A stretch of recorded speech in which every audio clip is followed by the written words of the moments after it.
In the movie The Great Debaters with Denzel Washington, the debate team witnesses a horrific lynching en route to a debate. In response, team member Henry Lowe goes on a wanton drinking binge. He finally comes back to the apartment plastered. He again gets into a fight with his fellow team member, James Farmer Jr., who's 14 years old, and he shares with him the facts of life in the Jim Crow South. In sharing that, James breaks down, and he finally responds, quote, "So it doesn't matter how good we are, does it? This is all useless. We're just a bunch of Negroes debating each other on subjects we all agree on." Henry recoils from the statement, and he says, No, James, don't talk like that, all right?" And James responds, "Why not?" Henry responds, "Because you can't." Henry insists, "Not you."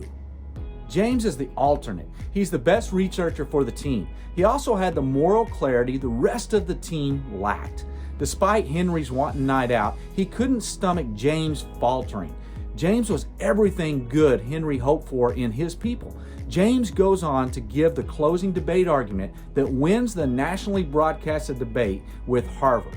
In reality, and the real story is with USC, but he wins the debate.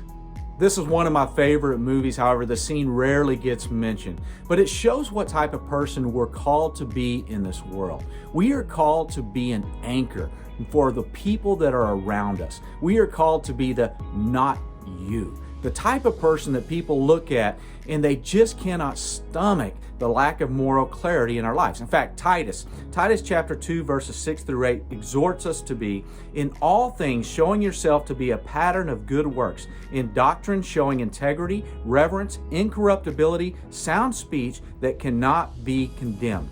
We are to be the person others look to for hope, for inspiration, not out of our own power or ability, but because God, through His grace, is teaching us and desires to work through us.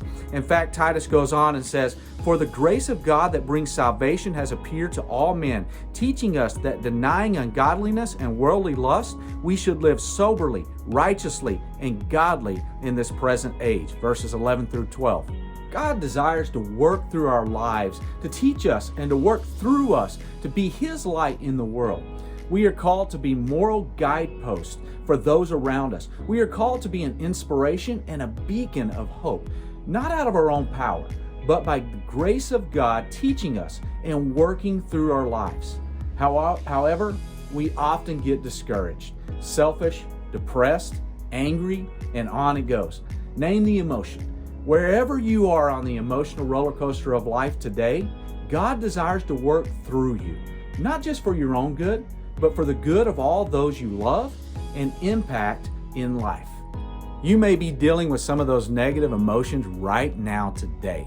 I'm here today to tell you, not you. You are a child of God who's been made holy and complete and perfect in Him. His grace is teaching you in all the ways that you should walk.